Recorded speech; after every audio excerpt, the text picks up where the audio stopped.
Esto se remonta en la década de los 90. En esos años me dedicaba a conducir un tráiler. Debo de confesar que es una de mis pasiones. Luego de varios años como conductor jamás me había ocurrido algo que no pudiera explicar. A pesar de tantos relatos que mis compañeros me contaban y sus increíbles experiencias. Recuerdo que esas noches me veía con mi viejo camión que apodé El Rayo. En esos tiempos, el miedo más grande que tenía es que me dejara parado, en un lugar peligroso. Pero en ese trabajo me pasó más de una vez. Un día común, como ya era de costumbre, me preparaba para irme a trabajar. Mi esposa me preparaba mi comida para una semana. Y listo, dejé mi casa junto a mi hijo pequeño y mi esposa. Ese viaje en particular era un lugar diferente de los convencionales, porque tenía que ir a dejar pollo a un pequeño rancho. El tráiler estaba listo, así que me subí al taxi y fui por El Rayo. Una vez ahí tomé carretera en camino a Chihuahua, donde era mi destino. Salía de la Ciudad de México, ya era bastante tarde, lo recuerdo. Cuando llegué al norte, me detuve en una cachimba o en un restaurante pequeño. Recuerdo perfectamente que me pedí un caldo de pollo y una cerveza. Ya estando comiendo, entró por la puerta un señor. Se dirigió a mí y me pidió que si podía sentarse en la mesa junto conmigo. Le dije que sí. Él también pidió algo de comer. Me preguntó que a dónde iba o de dónde venía. Le dije que venía de la Ciudad de México y que llevaba pollo a un rancho muy cercano de ahí. Él me dijo que él traía una madrina o una caja abierta, que venía de Zacatecas y que ya había descargado. Me preguntó la ruta que me faltaba. Yo le contesté que pasaría por un pueblo en específico.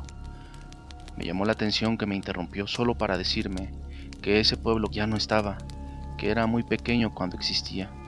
Le pregunté que qué le había pasado. Él me dijo que estaba abandonado y que había pasado un accidente ahí.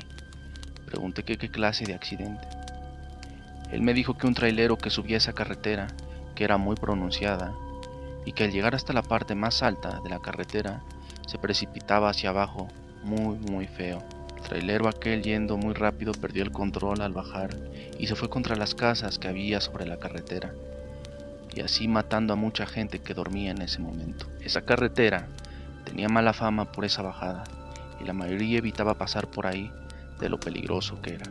Eso me puso alerta y le dije que iría con cuidado. Él me dijo que tuviera precaución y que al llegar arriba, bajara muy despacio. El señor y yo terminamos de comer y nos fuimos del lugar. Llegué al estacionamiento y revisé mi camión, más de lo que pensaba hacerlo. Cuando acabé, subí a la cabina y me preparé para ir a dejar la mercancía. Yendo sobre la carretera llegué a 1 kilómetro y eran las 9:30 de la noche. Así encendí las luces de mi camión y sus focos de avistamiento lejano que tenía en la caja. Cuando llegué a la subida tan famosa, comencé a subir lentamente con las intermitentes parpadeando. Solo veía las luces reflejarse de la oscuridad que era tan profunda y silenciosa.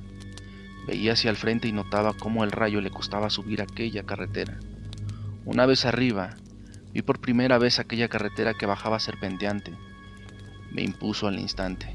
Cuando iba bajando vuelta de rueda, noté que en la lejanía había un tráiler y un hombre sobre la carretera. Rápidamente me puse alerta, pues me había enterado de casos donde robaban a la gente de esa forma, pidiendo ayuda, y una vez que te bajabas, eras robado. Así que me acerqué, viendo por todos lados, y por dentro de mí algo me decía y me preguntaba si todo estaba bien para aquel hombre. Y eso hice. Bajé el vidrio sin apagar el camión y avanzando lentamente le grité a aquel hombre si todo estaba bien.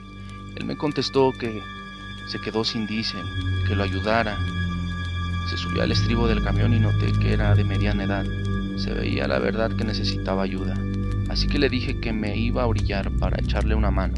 Cuando bajé le pregunté de dónde venía y me dijo que había ido a dejar una carga a Matamoros y que iba de regreso a casa, que le vendiera un poco de diésel.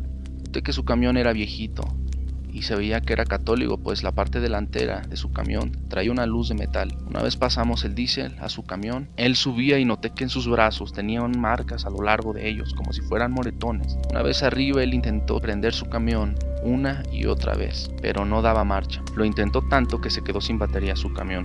Cansado yo también, me dijo que tenía una idea, que me pidió un favor, llevarlo a un pueblito que estaba abajo en la mera curva. Él me pidió que fuéramos ahí, que conocí un pequeño descanso para camioneros y que me invitaba a un café con pan para darme las gracias. Le dije que ya estaba muy cansado y que aceptaba, que era mejor así. Él sacó una pequeña mochila de su cabina del camión y subió a mi camión. Veníamos sobre la carretera, yo venía muy lento y él me dijo que era muy bueno que viniera manejando con precaución, porque aquella carretera era muy peligrosa. Lo que venía viendo hacia el frente sin parpadear, muy atento. Me dijo, ¿tienes familia? Y le dije que tenía un hijo y una mujer. Él me dijo que tenía 3 hijos, que les llevaba juguetes en aquella mochila y que los amaba. Le dije que si vivía todavía muy lejos de ahí. Me dijo que sí, que le faltaba más o menos 1 hora de camino. Entonces llegamos a aquel pequeño restaurante sobre la carretera, al costado de las mismas casas pequeñas que él me había mencionado. Muy modestas, por cierto. Él me dijo, es ahí, amigo, puedes orillarte y bajemos a tomar algo caliente.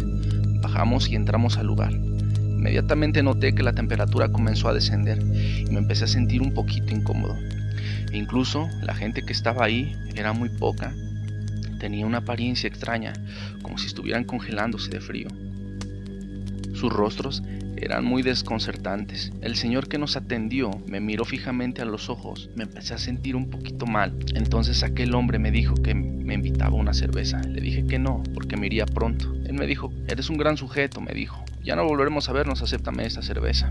Le acepté la cerveza para irme pronto de aquel lugar. Sabía que algo me pasaba, me sentía muy mal. Empecé a sentirme como desorientado. Que el hombre se dio cuenta y me dijo, siéntate en aquel sillón y se te pasará quizás el frío. Y eso hice. Cuando me senté se acercó y me dijo, gracias amigo, ve con cuidado. Solo recuerdo eso y perdí la conciencia. Me desmayé. Cuando me recuperé y desperté, quedé congelado y mi cuerpo comenzó a temblar descontroladamente. Rápidamente el miedo se apoderó de mí. No desperté en un sillón, sino en el suelo. Aquel bar no era más que restos de casas destrozadas. Había ladrillos por todos lados. Me levanté del suelo y corrí hacia mi camión. Al subir me golpeaba la cabeza tratando de explicarme qué había pasado. Y vinieron a mí recuerdos de aquel hombre, del camión varado. Bajé de mi camión y vi su camión hecho añicos en aquella casa destrozada. Y vi que era el mismo por aquella cruz de metal que había visto en aquel camión. Que el hombre con el que había platicado fue quien se mató. En esa historia que contaban los demás traileros, que todas esas personas en el bar eran los muertos de aquel accidente y que había visto a aquel hombre que murió en ese accidente. Todavía lo sueño aquel día. No sé si lo soñé o fue verdad, pero es algo que me quitó el sueño muchos días. Hoy me pregunto qué pasará cuando morimos, a dónde vamos, si es que vamos a algún lado. Este fue mi relato. Muchísimas gracias. Una increíble historia que nos mandó nuestro amigo Iván. ¿Qué opinas? Puedes dejarme tu comentario en la caja. Y si lo deseas, puedes suscribirte. Gracias por escuchar y recuerda que te relato una historia después.